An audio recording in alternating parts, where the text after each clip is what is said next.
အားလုံးပဲမင်္ဂလာပါဗျကျွန်တော်နာမည်ကျော်မြတ်သူလို့ခေါ်ပါတယ်ဒီနေ့ကျွန်တော်တို့ IES 33 earning per share လေးကိုတစ်ချက်လောက်လေ့လာကြည့်အောင်เนาะearning per share EPS ပေါ့เนาะကျွန်တော်တို့ခေါ်ရဲဆိုရင် EPS ကဘာတိုင်းရဲ့ ratio လဲဆိုရင် company ရဲ့ profitability အဲ့လိုပြောရင် performance တွေကိုတိုင်းရဲ့ ratio မျိုးစားတစ်ခုလို့ပြောလို့ရတယ်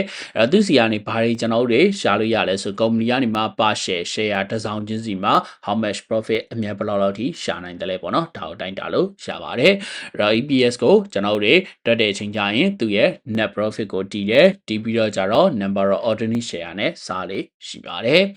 ordinary share ဆိုတဲ့အမျိုးအစားကြတော့ကျွန်တော်တို့က equity instrument အမျိုးအစားတစ်ခုပဲတခြားသော class တွေထက်သူကပို့ပြီးတော့ကြာတာတာပါရှိလဲဆိုရင် voting right ပေးလို့ရတယ်ပေါ့နော်အဲ့ဆိုအဲ့လိုမျိုး share မျိုးစားတွေကိုကျွန်တော်တို့က ordinary share လို့ပြောလို့ရှာပါတယ်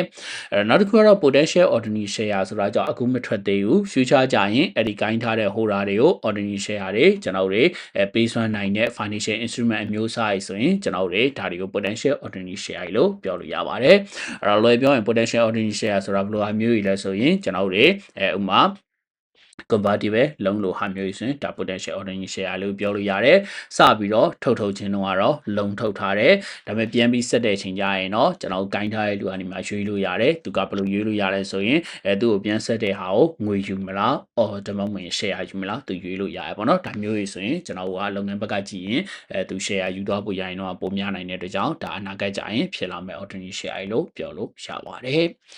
အဲ့တော့earning per share ကိုတွက်တဲ့ချိန်ကျရင်ကျွန်တော်စပြီးတော့တွေ့ရမှာကသူက EPS အရဆိုရင် basic EPS ခေါ်တယ်ပေါ့နော် basic earning per share တွေကျွန်တော်ရှိတယ်နောက်တစ်ခုကကျွန်တော်သူစီမှာရှိနိုင်တာဘာရှိသေးလဲဆိုရင်ကျွန်တော်တို့ဒီ diluted earning per share ဆိုပြီးတော့ရှိရပေါ့နော်အဲဆိုသူစီမှာတွေ့ရနိုင်တာကျွန်တော်2မျိုးရှိရဲအဲ့2မျိုးတွေက diluted ကတော့ကျွန်တော် dilution ဖြစ်မှာပဲကျွန်တော်တွေ့လို့ရှိရဲတကယ်လို့မဖြစ်ဘူးအဲ့လိုမျိုးကျွန်တော်တို့ potential ordinary share ဖြစ်စေတဲ့ဟာတွေမထုတ်ထားဘူးဆိုရင်တော့ basic EPS ကိုပဲတွေ့လေးရှိပါတယ်အဲ့တော့ basic EPS ကိုတွေ့တဲ့အချိန်ကျရင်ကျွန်တော်တို့ profit အနေနဲ့တည်ရဲ့အချိန်ကျရင်သူက profit or loss attributable to ordinary equity holder တွေရဲ့ profit ကိုတည်လေးရှိတယ်ကျွန်တော်တို့ share holder တွေကိုင်းထားတဲ့ သူတို့နဲ့သက်ဆိုင်တဲ့ profit or loss ကိုပဲတည်လေးရှိတယ်ဘာလို့ထည့်သွင်းပြီးတော့မစဉ်းစားဘူးလဲဆိုရင် non controlling interest တွေနဲ့ပတ်သက်တဲ့ profit or loss ကိုထည့်သွင်းပြီးတော့စဉ်းစားရမျိုးမရှိပါဘူးအဲ့တော့ကျွန်တော်တို့လုပ်ငန်းစီမှာအကယ်လို့များ discontinue operation သာရှိတယ်ဆိုရင်တော့ကျွန်တော်တို့ကဒီကျွန်တော်ရဲ့ profit or loss statement ရဲ့အောက်ထဲမှာပြတဲ့ basic EPS ကဘာတွေပြလဲဆိုရင် total ဖြစ်တဲ့ profit or loss attributable to ordinary equity ကိုတော့တစ်ခါတီးပြီးတော့ပြတယ်နောက်တစ်ခုကတော့ profit or loss from continuing operation နဲ့ပတ်သက်တဲ့ဟာကိုတစ်ခါတီးပြီးတော့ကြောင့် EPS တွက်ပြီးတော့ပြရလေရှိပါတယ်discontinue operation ပေါ်မှာတဲပြီးတော့တွက်ထားတဲ့profit or loss ကတော့သူ့ပေါ်မှာတဲပြီးတော့ basic EPS တစ်ခါတွက်တယ်တွက်ပြီးတော့အကောင်ကတော့ disclosure မှာထည့်ပြီးတော့ရေးပေးလေရှိပါတယ်အဲ့တော့ basic EPS ကိုတွက်တဲ့ချိန်ကျရင် basic EPS ကကျွန်တော်တို့အကြမ်းမြင်အပြင်ဆိုရင် ordinary equity holder နဲ့ပတ်သက်ပြီးတော့ကြတော့သူတို့နဲ့သက်ဆိုင်တဲ့ profit or loss ကိုကျွန်တော်တို့ပိုင်းဝေနဲ့တီးတယ်တီးပြီးတော့ကြတော့အောက်မှာဘာနဲ့စားလဲဆိုရင် weighted average number of ordinary share နဲ့စားလေးရှိပါတယ်သူစဉ်းစားတဲ့ပုံစံကြတော့ဘယ်လိုစဉ်းစားလဲဆိုရင်ကျွန်တော်တို့ share တွေထုတ်တယ်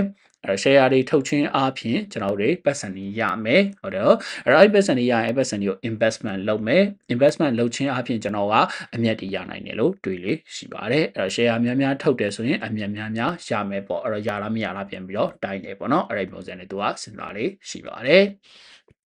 alright basic EPS မှာတွေ့နိုင်တဲ့အခြေအနေတွေကဘာရှိလဲဆိုနံပါတ်1ကတော့ကျွန်တော်တို့ full market share တွေထုတ်တာပေါ့နော်အဲ့တော့ full market share ဆိုတာအပြင် stock market မှာပေါက်နေတဲ့ကျွန်တော်တို့ပေါက်ဈေးနဲ့ကျွန်တော်တို့ share တွေထုတ်တယ်ပေါ့အဲ့လိုထုတ်တဲ့အချိန်ကျရင်သူက full market share ကနှစ်စာမှာထုတ်တယ်ဆိုရင်တော့ပြဿနာမရှိဘူးတကယ်လို့များဒီအောက်ကပေးထားတဲ့ example လို့နှစ်အလဲပေါ့အဲ့တော့ဒါဆိုနှစ်အလဲမှာဖန်ထုတ်တယ်ပေါ့ဒီလိုထုတ်တယ်ဆိုရင်တော့ကျွန်တော်ကစဉ်းစားရတယ်ဘာဖြစ်လို့လဲဆိုတော့ပိုင်းခြေဖြစ်တဲ့ number of share ကျွန်တော်တစ်နှစ်လုံးစာတက်သွားပြီးတော့ပိုင်းဝေဖြစ်တဲ့ကျွန်တော်တို့ခုန profit or loss ကကျတော့နှစ်ဝက်မှာထုတ်တယ်ဆိုတော့ investment နှစ်တစ်ဝက်စာပဲရင်းနှီးမြှုပ်နှံဝင်ရတယ်ဒီတို့ကြောင့်နှစ်တစ်ဝက်စာအမြတ်ပဲထွက်တယ်ပေါ့အဲ့တော့ addition အနေနဲ့ကြည့်ရဆိုရင်ပိုင်းခြေရ addition ကအပြည့်ကြီးတိုးလာပြီးပိုင်းဝေရတစ်ဝက်ပဲတိုးတဲ့ပြဿနာပေါ်လာမယ်ပေါ့နော်အဲ့ဒီအောင်ချိုးညအောင်ကျွန်တော်တို့ weighted average number နဲ့ရှာလေးရှိရပါပိုင်းခြေကိုပါအဲ့တော့ဒီရဲ့example ကိုကြည့်မယ်ဆိုရင်31 December မှာနှစ်ကုန်တယ်ကျွန်တော်စီမှာအမြက်ကလက်ရှိနှစ်ထဲမှာရှားထားတာ2 million လောက်ရှိတယ်ordinary share အနေနဲ့နှစ်အစမှာရှိရ1 million လောက်ရှိတယ်ထပ်ပြီးတော့ထုတ်တာတော့ကျွန်တော်တို့ခုန800,000ပေါ့0.8 million လောက်ကို first July မှာထပ်ပြီးတော့ထုတ်ထားပါတယ် ဆိုရင်ဒီမှာကြည့်မယ်ဆို weighted average number first January မှာဆို1 million ကျွန်တော်စီမှာ share ရှိတယ်ကျွန်တော် first July မှာထုတ်တာဖြစ်တဲ့ကြောင့်အရှိန်မှာ6လရှိရဆိုစစ်ပိုင်းအတွက် time portion ယူလိုက်မယ်ဒါဆို500,000ရှိမယ်အဲ့တော့ first July ရောက်တဲ့အချိန်ကျတော့သူက800,000ထပ်ထုတ်လိုက်တယ်ဆိုတော့1.8 million ဖြစ်သွားမယ်သူလည်း first July to 31st December ဆိုတော့6လရှိရဆိုစစ်ပိုင်းအတွက်လည်းမြောက်မယ်ဒါဆို900,000ရှိမယ်နှစ်ခုပေါင်းလိုက်ရင်1400,000လောက်ကျွန်တော်တို့ရှိရလို့ပြောလို့ရပါတယ်အဲ့တော့ EPS တော့သူ့ရဲ့အပေါ်က profit ကိုတည်တယ်2 million ကိုတည်ပြီးတော့ weighted average number of share ဖြစ်တဲ့ 1.4 million နဲ့စားလိမ့်မယ်ပြီးတော့ရင်တော့ကျွန်တော်ဆန်ကိုလိုချင်တဲ့အတွက်ကြောင့်100နဲ့မြောက်ပါတယ် EPS ကဆန်အနေနဲ့ပြလေးရှိရပါတော့ဒါဆို 142.86 ဆန်လောက်ကျွန်တော်လေးရှာပါလိမ့်မယ်သူကပြားနေပြလေးရှိတယ်ပေါ့နော်နောက်တစ်ခုကတော့ bonus share တွေကျွန်တော်ထပ်ပြီးတော့တွေ့ရနိုင်နော် bonus share ကကြတော့သူကဘာမှမရှိဘူးလဲဆိုရင်bonus share ဖြစ်တဲ့အတွက်ကြောင့်မလို့ကျွန်တော်တို့ပတ်စံယူပြီးထုတ်ထားမှာမဟုတ်0နဲ့ပေးထားတယ်သို့တော်လည်းသူစီမှာအောက်ကကျွန်တော်ဆက်ပြီးတော့နောက်ကြရင်ပြောမယ် dilution ပေါ့နော် diluted effect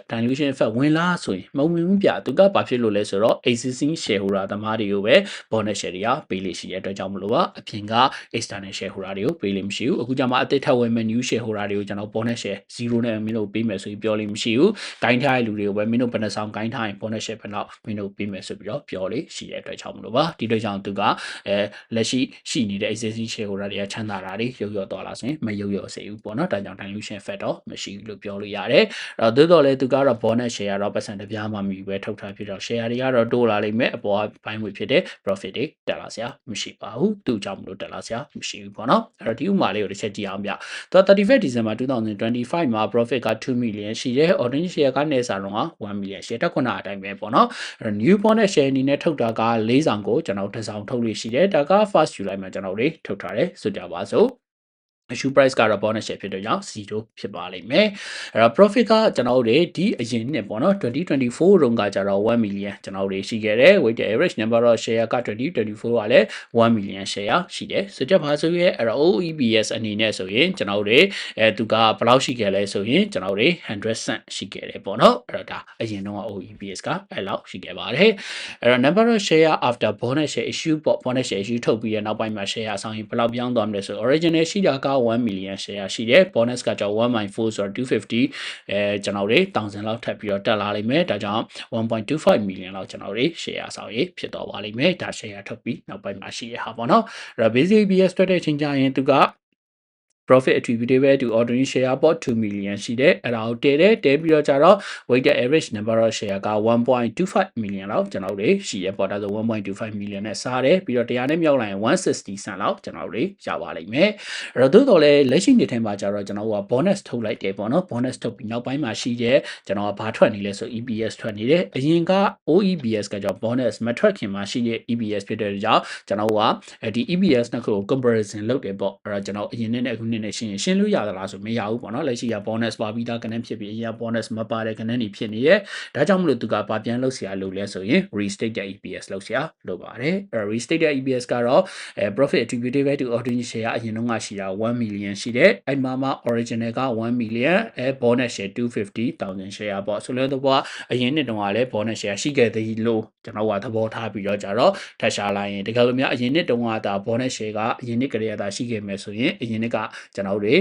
EPS က100 cent မဟုတ်တော့ဘဲနဲ့80 cent ဖြစ်သွားပါလိမ့်မယ်ဒါမှပဲ bonus share ပါပြီးသားခဏတစ်ခုဆိုတော့ရှင်းလို့ရမယ်ပေါ့နော်ဒါဆိုအရင်အခုနှစ်မှာ bonus share ပါပြီးသားခဏက2025 EPS က160 cent ရှိတဲ့အချိန်မှာအရင်နှစ်က bonus share သာပါခဲ့မယ်ဆိုရင်80 cent ရှိရလို့ပြောလို့ရတယ်ပေါ့ကျွန်တော်ထောက်ဝက်လောက်တက်လာရလို့အချက်များဖြင့်ပြောလို့ရပါတယ်ဒီပုံစံနဲ့ကျွန်တော်တို့တွေ့လေးရှိပါတယ်ဒါက bonus share တွေကိုတွေ့တဲ့ပုံစံပါနောက်တစ်အခြေအနေတစ်ခုကကြော right share တွေ right share ကကြော bonus share နဲ့ဘာကွာလဲဆိုသူကကြတော့ကျွန်တော်တို့ပေးတာတော့ existing shareholder တွေကိုပဲပေးတာပဲ right share ကကြတော့ bonus share လို့0နဲ့ပေးတာမဟုတ်တော့ဘူးပေါ့နော်သူကကြတော့ amount တစ်ခုယူပြီးပေးတယ်ဒါပေမဲ့အဲ့ amount ကဘာထက်တော့နည်းလဲဆိုရင်အပြင်မှာရှိတဲ့ကျွန်တော်တို့ market ပေါက်ဈေးထက်တော့နည်းတယ်ပေါ့နော်အဲ့တော့ဒီရဲ့ဥမာရဆိုရင်ကျွန်တော်31 December မှာခုနလိုပဲဆွဲကြည့်အောင် profit က2 million ရှိတယ် ordinary share ကနေစားတော့1 million ရှိတယ်ပေါ့နော်ကျွန်တော် share ဆောင်ရည်အနေနဲ့ new share right share ထုတ်တာကကျွန်တော်နှစ်ဆောင်ကိုင်းတဲ့လူတိုင်းကိုတစ်ဆောင်ပေးမယ်ဆိုပြီးတော့ပြောထားတယ် first July မှာကျွန်တော်ထုတ်ထားတယ်ဆိုကြပါစို့ issue price က8ရှိရပေါ့နော်အဲ့တော့ bonus share မထုတ်ခင်တော့ကတော့ကျွန်တော်ရဲ့ share တစ်ဆောင်တန်တာ တန်ရှိပါတယ်။ profit after tax အနေနဲ့ကကျွန်တော်အရင်ကတော့1 million ရှိတဲ့ weighted average number က1 million ရှိတဲ့ OEPS က100 cent ရှိတယ်ဒါခုနအတိုင်းပဲပေါ့နော်။အဲ့တော့ကျွန်တော် right share အနေနဲ့စဉ်းစားမယ်ဆိုရင် number 1စပြီးတော့တွက်တဲ့ step number 1က theoretical exercise price ခေါ်ပါတယ်။ DRPO တွက်လေးရှိရပေါ့နော်။သူကပြောချင်တဲ့သဘောက right share ထုတ်ပြီးနောက်ပိုင်းမှာ market value of share ကဘယ်လောက်ဖြစ်သွားလဲပေါ့နော်။အဲ့ဒါကိုတွက်ကြည့်ပါတယ်။အဲ့ဒါကြောင့် original share နှစ်ဆောင်ထုတ်တဲ့ချိန်ကျရင် right share ကတစ်ဆောင်ထုတ်ပါလိမ့်မယ်။ original share က10နဲ့ရောင်းနေတဲ့အချိန်မှာ right share 8ကျပ်နဲ့ရောင်းပါလိမ့်မယ်။အဲဒီလိုကြောင့်စုစုပေါင်းဆို28ကျပ်ရှိတဲ့အချိန်မှာသူ3ဆောင်ထွက်လာရပေါ့နော်။ဒါဆို28ကျွန်တော်ခဏကိုတီးပြီးတော့3နဲ့စားလိုက်တယ်ဆိုရင်ဒေါ်လာ 9.33 လောက်ကျွန်တော်တွေဖြစ်သွားမယ်ပေါ့အဲ့တော့ right share မထုတ်ခင်တော့ share တစ်စောင်တန်ကြေးရ10ဖြစ်နေချိန်မှာ right share ထုတ်ပြီးရတဲ့အချိန်မှာ 9.33 ဖြစ်သွားပါလိမ့်မယ်အဲ့ဒီနေရာမှာလဲ dilution effect ဝင်လာလို့မြည်ရဆိုရင်မဝင်ပါဘူးဘာဖြစ်လို့လဲဆိုတော့ဒီ right share တွေကလည်း bond နဲ့ share အလားတူပဲသူက existing share ဟိုတာတွေတမားတွေကိုပဲပေးလေးရှိတဲ့အတွက်ကြောင့်မလို့ပါအဲ့တော့ပြီးတော့ရင်တော့ second step အနေနဲ့ဆိုသူ right fraction ချတယ် right fraction ကကြတော့ market value per share before right share issue ကိုတည်တယ် market value per share after right share issue နဲ့စားတယ်ပေါ့နော်အဲ့ဒီပုံစံနဲ့သွားလေးရှိတယ်သူကတကယ်ဘာဖြစ်လို့ before ကိုတည်ပြီးတော့ after နဲ့စားတာလဲဆိုရင်တကယ်သူ့ရဲ့ restated EPS မှာပြောထားဆိုရင်တော့ restated EPS က EPS before ကိုတည်တယ် EPS market value before နဲ့စားတယ်ပြီးတော့ market value after နဲ့မြောက်တယ်ပေါ့အဲ့တော့ EPS လို့ပြောရင် EPS ကကျွန်တော်တို့ခုန profit or loss attributable to ordinary shareholder တည်တဲ့အောက်ကပိုင်းချိန်မှာ weighted average number of share နဲ့စားတယ်အဲ့အတွက်ကြောင့်ကျွန်တော်ကဒီနောက်မှာရှိတဲ့အပိုင်းကိန်းအမြောက်နဲ့ရှိတဲ့အပိုင်းကိန်းကိုကျွန်တော်ကဘာရှာခြင်းလဲဆို weighted average number of ရှာခြင်းတာဖြစ်တဲ့ကြောင့်ပိုင်းခြေဘက်ကိုထိုးထည့်လိုက်ရင်ဒီအနောက်ကအပိုင်းကြီးကပြောင်းပြန်လာတော့ပါလိမ့်မယ်အဲဒီတို့ကြောင့်အပေါ်မှာတွက်ရင် right fraction ကပြောင်းပြန်တွက်လေးရှိပါတယ် before တည်ပြီးတော့ after နဲ့စားပါတယ်အဲ့တော့ကျွန်တော်တွေ့တဲ့အချိန်ကျရင်သူက first January မှာ1 million ရှိတယ်အဲ့ဒါကိုကျွန်တော်က right share မထွက်မချင်း right fraction နဲ့မြောက်တယ်ဒါဆိုရင်10 by 9.33 နဲ့မြောက်ကျွန်တော် right share က July ညမှာထွက်တာဖြစ်တဲ့ကြောင့်စစ်ပိုင်းတွင်နဲ့မြောက်ပါလိမ့်မယ်အဲ့တော့ July လေးရောက်တော့ကျွန်တော်တွေ right share ကနှစ်ဆောင်ရှိရလူတိုင်းကိုကျွန်တော်ကတစ်ဆောင်ပေးမယ်ဆိုတော့ကျွန်တော်တွေ1000ရှိရဆို500ထွက်လာလိမ့်မယ်ပေါ့နော်အဲ့ဒါဆိုရင်1.5 million ဖြစ်သွားလိမ့်မယ်သူကတော့ right share ထွက်ပြီးနောက်ပိုင်းဆိုတော့ right fraction နဲ့မမြောက်တော့ဘူးအဲ့ဒါဆိုစစ်ပိုင်းတွင်နဲ့မြောက်လိမ့်မယ်ပြီးတော့ရင်တစ်ခုကိုပေါင်းလိုက်ရင် weighted average number of share ထွက်ပါလိမ့်မယ်အဲ့တော့ basic EPS တွက်တဲ့အချိန်ကျရင်တော့စိမ့်ပဲကျွန်တော် profit ဖြစ်တဲ့2 million ကိုတည်တယ်ပြီးတော့ရင်တော့ခုနရှာထားတဲ့ weighted average number of share နဲ့စားလိုက်တယ်100နဲ့မြောက်လိုက်တယ်ဆိုရင်155.53 cent လောက်ရပါလိမ့်မယ်အဲ့တော့သူလဲ restated EPS ပြန်ပြီးတော့တွက်လို့ရှိပါတယ်ဘာဖြစ်လို့လဲဆိုတော့အရင်နှစ်တုန်းက right share တွေထွက်ပြီးသားမရှိရဲ့အတွက်ကြောင့်မလို့ပါသူကတွက်တဲ့ပုံစံက EPS before right ကိုကျွန်တော်တွေ3ချက်20ပေါ့ EPS before right market value per share before right တန်းမှာဆိုရင် EPS before right က100 cent market value per share after right မှာဆိုရင် EPS after right ကဘယ်လောက်လဲပေါ့ဒီလိုပြန်ရှာတယ်ဒါကြောင့် before တီးပြီးတော့ before နဲ့စားပြီးတော့ကျတော့ after နဲ့မြောက်ပလိုက်လေးရှိပါတယ်အဲဒါဆိုမြောက်လိုက်တယ်ဆိုကျွန်တော်ဘယ်လောက်ရလဲဆိုရင် 93.3 cent လောက်ဖြစ်တော့ပါလိမ့်မယ်ဒါမှပဲလက်ရှိနေ့နဲ့အရင်က right share ထွက်ပြီးသားခဏနေကြည့်ပဲယူထားဖြစ်လေကြောင်းနိုင်ရှင်လို့ရတော့ပါလိမ့်မယ်အဲဒါဆိုရင်ကျွန်တော်တို့အရင်နှစ်ကိုကြည့်ရင်အရင်နှစ်က right share မထွက်ခင်တော့100 cent ရှိရခဏကတကယ်လို့များ right share အရင်နှစ်ကလေးကသာထွက်ခဲ့ဆိုရင် 93.3 cent လောက်ပဲရှိပါတော့မယ်အဲ့ဒါကိုလက်ရှိနေ့ဖြစ်တဲ့ 155.53 cent နဲ့ရှင်းကြည့်ရမယ်ဒါဆိုလက်ရှိနေ့ကယင်းနေ့ထက်ဆိုင်နည်းလေးပို့ပြီးတော့တိုးတက်လာလို့ပြောလို့ရတယ်ပေါ့နော်အဲ့ဒါကကြတော့ basic EPS တွေကိုတွက်တဲ့ပုံစံပါဘယ်လိုတွက်လဲဆိုရင်ဒီပုံစံနဲ့တွက်လေးရှိပါတယ်ကျွန်တော် basic EPS ပြီးသွားပြီဆိုတော့ဒီတစ်ခါ diluted EPS ကလေးကိုကျွန်တော်တစ်ချက်လောက်ထပ်ပြီးတော့လေ့လာကြည့်အောင်เนาะdiluted EPS ဆိုတာဘာကြီးလဲပေါ့နော်အဲ့ဒါ diluted EPS ကကြတော့ကျွန်တော်တို့အလွယ်ပြောရင်တော့ကျွန်တော်တို့ကကျွန်တော်တို့ရဲ့ existing shareholder တွေကိုwarning message ပေးဖို့ရန်အတွက်တွက်ပြီးတော့ presentation ပြတဲ့ EPS လို့ပြောလို့ရတယ်ပေါ့နော်အဲ့ဒါ dilution effect ဝင်နေဆိုတာကြောင့်ဘယ်လိုမျိုးလဲဆိုရင်ဥပမာဆိုကြပါစို့ကျွန်တော်တို့ဥပမာပြောခဲ့တဲ့ convertible လုံးလိုဟာမျိုးကြီးဆိုရင်သူကလုံးစထုတ်တဲ့ချိန်ကလေးကပတ်စံရှာပြီးသားဖြစ်နေရပေါ့နော်အဲ့တော့ကျတော့အဲ့လုံးကိုကင်ထားတဲ့ holder တွေကများတကယ်လို့ share ဖြစ်ကိုပြောင်းလိုက်တယ်ဆိုတော့ redemption date ကိုရောက်လို့ share ပြောင်းလိုက်တယ်ဆိုရင်ကျွန်တော်ပတ်စံထပ်ပြီးတော့မရတော့ဘူးဗျအဲ့တော့ကျွန်တော်က share ကြီးတိုးလာလိမ့်မယ်ပတ်စံကျတော့0ဖြစ်နေလိမ့်မယ်ဒီလိုကြောင့်ကျွန်တော်ရဲ့ partial ဈေးတွေကကျသွားလိမ့်မယ်အဲ့ကျတဲ့အချိန်မှလည်းဒီတစ်ခါခုနအပေါ်ပြောခဲ့တဲ့ right share တွေ bonus share တွေနဲ့ကွာတာကဒီ potential ordinary share တွေကင်ထားတဲ့လူတွေကကျတော့ existing shareholder သမားတွေဖြစ်ချင်လည်းဖြစ်မယ်ဖြစ်ချင်မှလည်းဖြစ်မယ်အဲ့တော့အလွယ်ပြောရင် new shareholder သမားတွေပါလာနိုင်တယ်ပေါ့နော်အဲ့တော့ပါလာနိုင်တဲ့အတွက်ကြောင့်အဲ့ new shareholder သမားတွေဒါပါလာခဲ့တယ်ဆိုရင်ကျွန်တော်တို့က existing shareholder သမားတွေကချမ်းသာတာတွေက ရှယ်စီကြာသွားတဲ့အတွက်ကြောင့်အရင်လောက်မချမ်းသာတော့ဘူးပေါ့နော်သူတို့ချမ်းသာတာရုပ်ရော်သွားစီတယ်အဲ့လိုရုပ်ရော်သွားရင်အဲ့ဒါကို dilution effect ဝင်တယ်လို့ပြောလို့ရတယ်ပေါ့နော်အဲ့လို dilution effect ဝင်လာပြီဆိုကြပါစို့အဲ့လိုဝင်လာပြီဆိုရင်ကျွန်တော်တို့သူတို့ကို warning message ပေးတယ်မင်းတို့ရဲ့ချမ်းသာတာတော့ရုပ်ရော်သွားတော့မှာเนาะမင်းတို့ရဲ့အရင်တုန်းကတနေ့ကိုရှာနိုင်တဲ့ EPS ကတော့တကယ်လို့များ potential ordinary share တွေက share ဖြစ်တာပြောင်းသွားခင်ပဲဆိုရင်မင်းတို့ဒီလောက်ထိကျသွားလိမ့်မယ်เนาะဆိုပြီးတော့ကျွန်တော်တို့ကသူတို့ကို warning ကြိုးပြီးတော့ပေးရလိမ့်ရှိတယ်အဲ့တော့ဖြစ်ခါမှပေးတာတော့မဟုတ်ဘူးကျွန်တော်တို့က potential ordinary share ဖြစ်စေတဲ့အရာတွေကိုထုတ်တဲ့အချိန်ကလေးကကြိုးပြီးတော့ warning ပေးထားလေးရှိပါတယ်အဲ့ဒီပုံမှာသူတို့ကကြည့်ပြီးတော့ကြတော့ဒီ company တွေမှာစနေကောင်းမလားအော်မနေကောင်းမလားသူတို့တွေ economic decision တွေချလိမ့်မယ်အဲ့လိုချလို့ရဖို့ရင်အတွက်ကျွန်တော်က warning ကြိုးပေးထားတဲ့သဘောလို့ပြောလို့ရပါတယ်အဲ့တော့တွက်တဲ့အချိန်ကျရင်သူကကျွန်တော်တို့က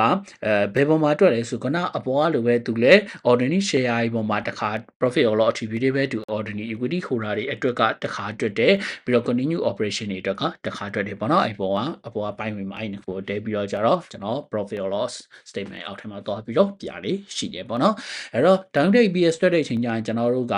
ဒီ potential ordinary share ဖြစ်စေတဲ့အကြောင်းရင်းတွေကြောင့်မလို့ profit or loss မှာဘယ်လောက်ထိမလဲ weighted average number of share မှာဘယ်လောက်ထိမလဲအဲ့ဒါကိုကျွန်တော်ရှာပြီးတော့အပေါ်မှာ EPS ပြန်ပြီးတော့တွက်လေးရှိတယ်ပေါ့နော်နောက်မှတစ်ခုကြည့်ကြည့်အောင်ကျွန်တော်နံပါတ်1ကျွန်တော်ကတစ်ချိန်လုံးပြောနေတဲ့ convertible လုံးနေပေါ့နော်သူက financial instrument တစ်မျိုးလို့ပြောလို့ရတယ်compound financial instrument ခေါ်တယ်ပေါ့နော်အဲ့တော့သူက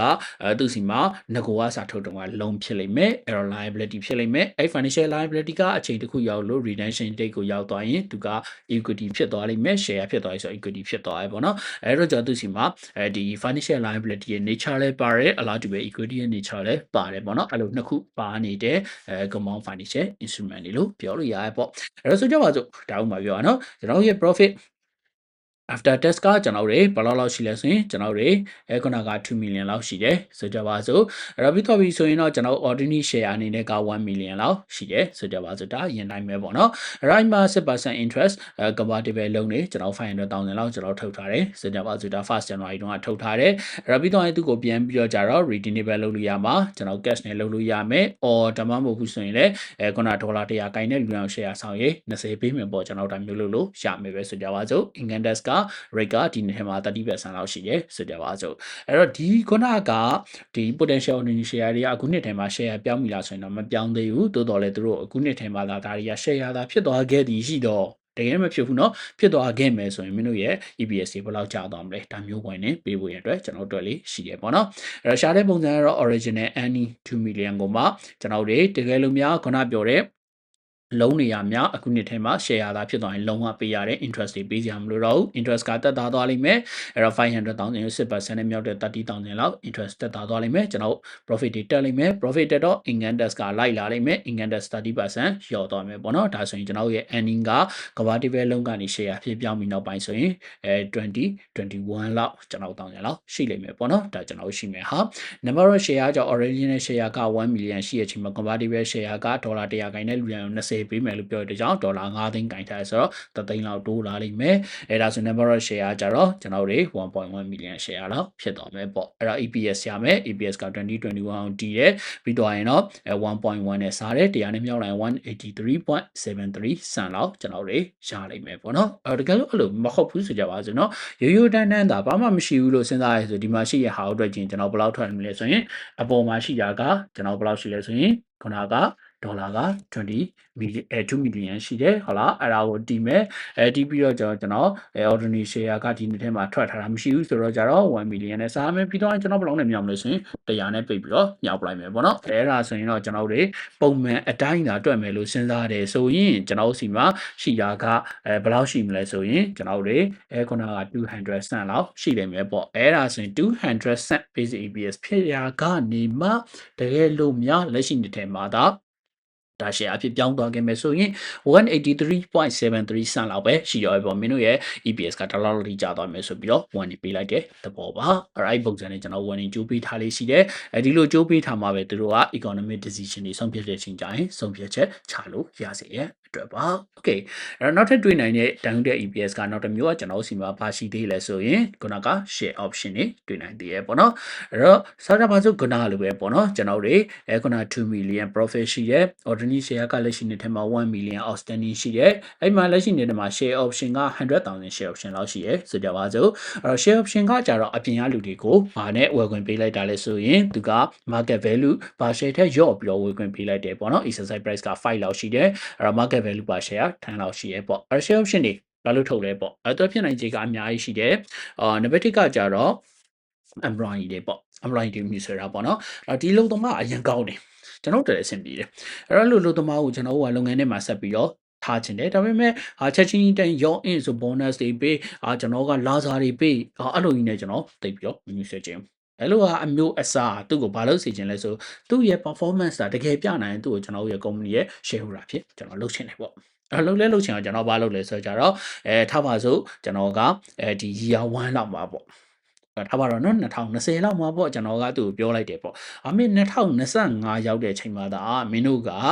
profit ကိုဘယ်လောက်တောင်ရှာပေးနိုင်တယ်ပေါ့profit ပမာဏတစ်ခုကျွန်တော်သတ်မှတ်လိုက်မယ်ပေါ့အဲ့လောက်ဒီအဲ့9နှစ်အတွင်းမှာဒါမင်းတို့ရှာပေးနိုင်တယ်ဆိုရင်အဲ့ဒီအချိန်ရောက်ရင်ပေါက်နေတဲ့ပေါက်စည်းထက်ဘယ်လောက်လျော့ပြီးတော့ကျွန်မင်းတို့ကိုငါက share ကိုတစ်စောင်ဘယ်လောက်လျော့ပြီးဝယ်ခွင့်ပေးမယ်လို့ပြောလိုက်တယ်ဆိုပါစို့အဲ့ဒီအချိန်ကိုရောက်တဲ့အချိန်မှာသူက share ကိုဝယ်ပြီးတော့ကျွန်တော် company ရဲ့ shareholder လုပ်ချင်လဲလုပ်မယ် share ကိုအဲ့လောက်ဈေးနဲ့ဝယ်ပြီးအပြင်ကလူကို market value နဲ့ပြင်အောင်ရှင်နေရအောင်ပါသူကကြိုက်တယ်လို့လုပ်လို့ရတယ်တိုးတော့လေအဲ့လိုမျိုး share တိုးလာစေဖို့ရန်အတွက်ဆို share value တိုးလာစေဖို့ရန်လို့ဆိုကြားမှာသူအမျက်ရှာနိုင်မှာပဲ company ရဲ့ performance ကောင်းမယ်ကောင်းမှလူတွေက company နောက်ကို share တွေအဝယ်လိုက်လိမ့်မယ် share အဝယ်လိုက်မှာ share ဈေးကတက်လာမယ်ပေါ့ဒါဆိုရင်ကျုံးမြက်ကနှစ်ခုရှိရပေါ့တစ်ခုက company ရဲ့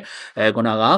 company ပေါ်မှာသူတို့ကနေပြီးတော့အားဆိုင်ပြီးတော့အလုပ်လုပ်လိမ့်မယ်ဒီလိုဆိုရင်ကျွန်တော် company ရဲ့ share ဈေးတွေကလည်းတကယ်လည်းတက်သွားလိမ့်မယ်အဲ့တော့သူ့ကိုပေးရရင်ကျွန်တော် company share ဈေးတက်လို့တခြားစီရရတယ်ဆိုရင်ကျွန်တော်ပဲစားပဲပြန်ပြီးတော့ကျွန်တော်ကတော့အမြတ်ထွက်အောင်လုပ်လို့ရသေးရဲ့ပေါ့အလားတူပဲကျွန်တော် company နာမည်ကုန်တယ်လည်းပို့ပြီးတော့ကြောကောင်းလာမယ်ပေါ့အဆရှိမယ်ပေါ့နော်ဒါဒီရွယ်ချက်နဲ့ကျွန်တော်လုပ်တဲ့ချိန်မှာပေးလေးရှိတယ်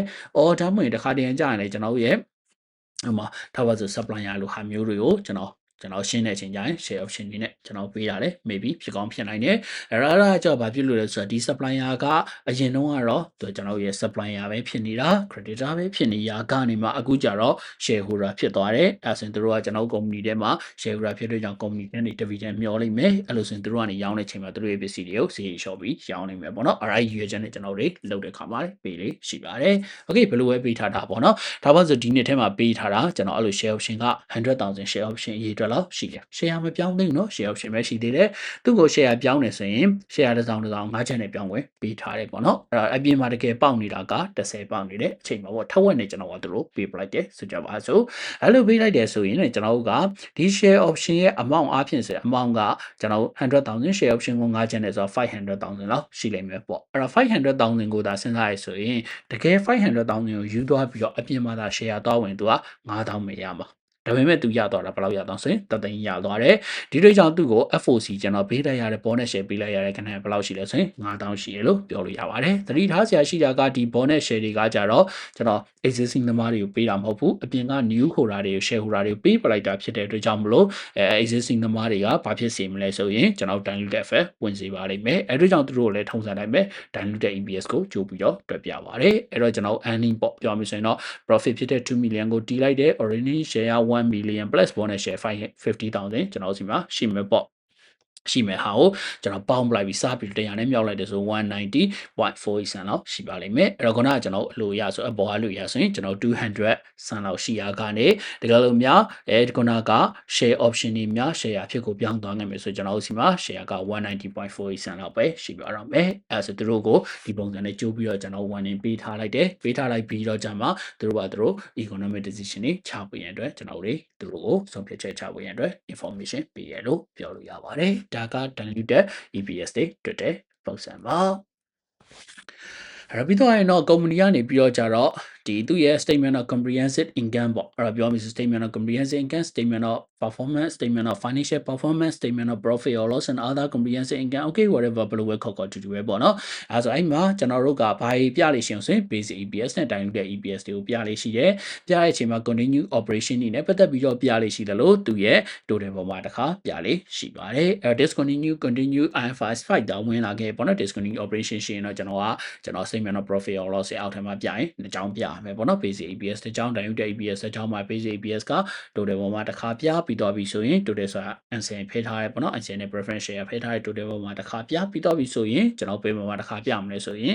ခုနကတော့ဒီ continue operation ပေါ်မှာတစ်ခါပြမယ်ပေါ့နော်အဲ့ပြီးတော့ရင်တော့ discontinue operation နဲ့ပတ်သက်ပြီးတော့ basic နဲ့ diluted EPS တွေပြတဲ့အချိန်ကြာရင်သူကို disclosure မှာကျွန်တော်တို့များတော့အဖြစ်ပြလေရှိပါတယ်အဲ့တော့ basic EPS ကို diluted EPS ကိုပြတဲ့အချိန်ကြာရင်တကယ်လို့များသူတို့ကအပေါင်းဖို့ပဲအနှုတ်ထွက်နေတယ်ဆိုလို့တော့အပေါ် loss ဖြစ်နေတယ်ပေါ့နော် profit မထွက်ပဲ loss ဖြစ်နေတဲ့အနှုတ်ထွက်နေသည့်တိုင်အောင်တောင်ပါကျွန်တော်တို့က presentation ပြပေးဖို့လုပ်ပါတယ်အဲ့တော့ဒါလေးကကြတော့ကျွန်တော်တို့ IAS 33ပေါ့နော်ကျွန်တော် earning per share နဲ့ပတ်သက်တဲ့ကျွန်တော်တို့ခုနကသူရဲ့ theory လေးလို့ပြောလို့ရပါတယ်အဲ့တော့ကျွန်တော်တို့ဒီဗီဒီယိုလေးကတကယ်လို့များအကျိုးတစ်စုံတရာရှိခဲ့မယ်ဆိုရင်ကျွန်တော်ရဲ့ဗီဒီယိုလေးကိုတစ်ချက်လောက်like and ပြီးတော့ကျွန်တော်တကယ်ချင်းလေးတွေကို share ပေးဖို့ရန်အတွက်ကျွန်တော်အခွင့်အရေးတောင်းချင်ပါတယ်အလားတူပဲဒီလိုဗီဒီယိုမျိုးလေးတွေကိုကျွန်တော်စင်စမ်းမပြတ်တင်ပေးနေကျွန်တော်ရဲ့ channel လေးကိုလည်းတစ်ချက်လောက် subscribe လေးလုပ်ပေးဖို့ရန်အတွက်မြတ်တာရက်ခံချင်ပါတယ်အားလုံးပဲကျေးဇူးတင်ပါတယ်ခင်ဗျာ